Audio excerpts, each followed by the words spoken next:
Europe 1 Soir Week-end. 19h, 21h, Stéphanie Demureux. Toujours avec mes débatteurs de la première heure, Jules Torres et Vincent Roy. Je vais vous faire réagir, messieurs, dans quelques instants à cette interview fleuve, les premières lignes du budget Le Cornu. Mais je voulais quand même, on a parlé longuement de Nicolas Sarkozy et cette décision lourde qui nous a tous choqués, en tout cas dans ce studio. Mais ce contraste, alors il y en aurait tout un catalogue, mais c'est le fait du jour. Un étranger qui n'avait absolument rien à faire sur le territoire français, car quand même sous le coup de 3 OQTF a été reconnu coupable du viol de Claire Géronimi. On la connaît, cette jeune femme, puisqu'elle s'était exprimée sur les plateaux de CNews notamment. Alors la peine est ferme, condamnée à 18 ans de réclusion criminelle, interdiction de quitter le territoire. Mais enfin c'est ça qui m'a frappé, interdiction de quitter le territoire. Qu'est-ce qu'il faisait en France ? Oui. Il a été placé 3 fois sous OQTF, condamné à 11 reprises, Vincent Roy. Oui, c'est l'échec total. Et on a envie de dire que lui, il aurait pu avoir une exécution provisoire. Ça aurait été bien.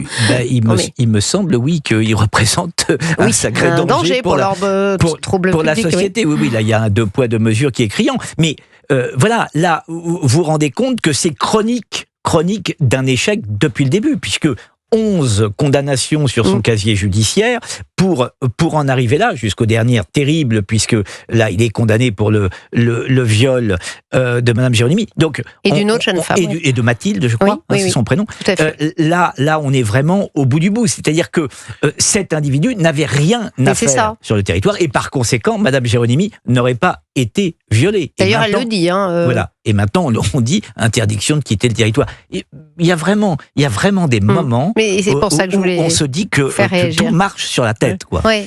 Elle s'était fait attaquer d'ailleurs, Jules Torres, copieusement sur les réseaux sociaux, parce qu'elle a dit qu'il n'avait rien à faire, c'était la double peine pour moi. Bien sûr, il y avait eu 2 choses extrêmement scandaleuses. D'abord, le fait qu'en effet, elle était attaquée notamment par des féministes, qui d'ailleurs n'étaient absolument pas venus la soutenir, alors que en l'occurrence, jusqu'à la jeune Mathilde relève que les féministes de gauche ne sont pas venus la soutenir. Oui, bien sûr. Non, mais les féministes, de toute manière, ont choisi leur combat.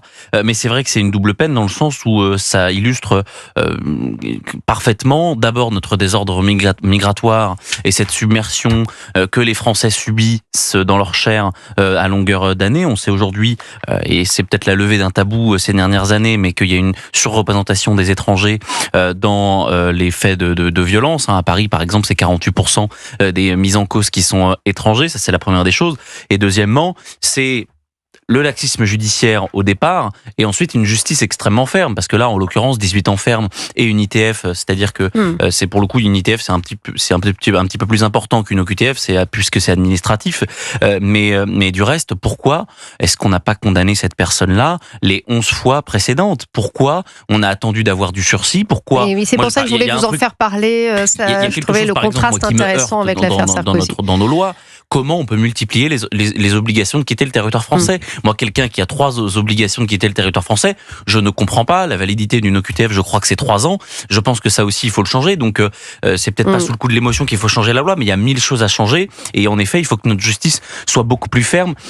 Encore une fois, on va faire le parallèle, parce que j'entends beaucoup de journalistes de gauche, de gens de gauche vous dire c'est bizarre, vous, gens de droite, vous demandez une justice qui soit extrêmement ferme avec les étrangers et les délinquants, mais quand c'est Nicolas Sarkozy, ça vous dérange. Moi, le seul sujet, c'est l'intégrité physique des Français, c'est la sécurité des Français. Est-ce que Nicolas Sarkozy représente un danger pour la vie des Français ? Je ne le crois pas. Est-ce que des étrangers sous OQTF, multirécidivistes, condamnés 11 fois à des faits de violence et de viol, sont dangereux? La réponse est oui. Donc là, la justice doit être extrêmement ferme. Il y a beaucoup de Français qui penseront comme vous, mon cher Jules. Je crois qu'il y a beaucoup de Français qui pensent comme moi. La question que pose Jules en filigrane est une question qui peut-être va ressurgir au moment de l'élection présidentielle en 2027, ou peut-être après, mais c'est une question qui va ressurgir, et c'est la suivante: quid de la responsabilité des juges ? Oui. Ah bah oui. Et je crois que ce débat a été effectivement relancé. C'est une question qu'avait posée, entre parenthèses, Nicolas Sarkozy. Non, mais ça lui coûte très cher. C'est vrai, un peu trop il l'a posé peut-être.